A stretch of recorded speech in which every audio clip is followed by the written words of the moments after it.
Hello అందరికీ, ఇంట్లోనే ఈజీగా చేసుకునే ఆలు కుర్మాని అయితే నేను చూపించబోతున్నాను అనమాట. ముందుగా ఒక గిన్నెలో ఆయిల్ వేసుకొని ఉల్లిగడ్డ పచ్చిమిర్చి అయితే వేసుకొని బాగా వేయించుకోవాలండి. వేగిన తర్వాత కొద్దిగా అల్లం వెల్లుల్లి పేస్ట్ వేసుకోవాలి, కొద్దిగా పసుపు కూడా వేసుకోవాలండి. వేసుకొని అల్లం వెల్లుల్లి పేస్ట్ వేగేంత వరకు మంచిగా వేయించుకోవాలండి, పచ్చివాసన పోయేంత వరకు.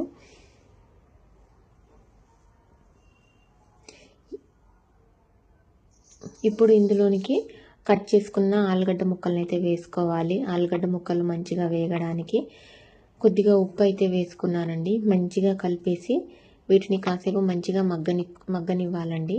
ఈ కర్రీ అన్నంలోనికి చపాతీలోనికి చాలా బాగుంటుంది. పిల్లలకి పెద్దవాళ్ళకి అందరికీ చాలా బాగా నచ్చుతుందండి.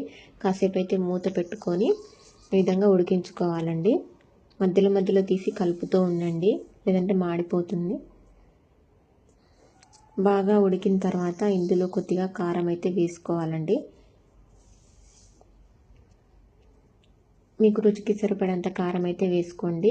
ఉప్పు కూడా వేసుకోండి. నేను ముందే అయితే వేసాను ఉప్పు, ఇప్పుడైతే వేయట్లేదు.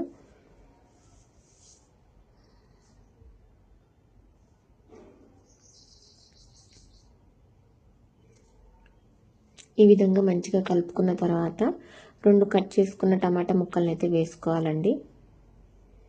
వేసుకొని మంచిగా కలుపుకొని వీటిని కూడా కాసేపు మూత పెట్టి మగ్గించుకోవాలండి.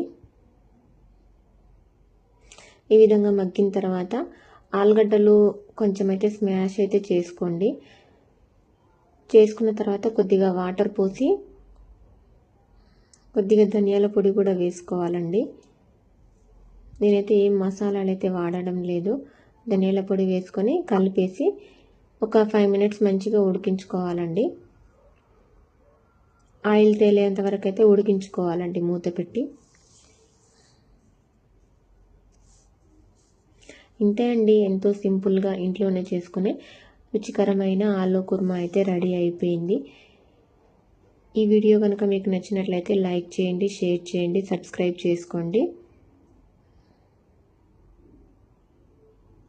బాయ్.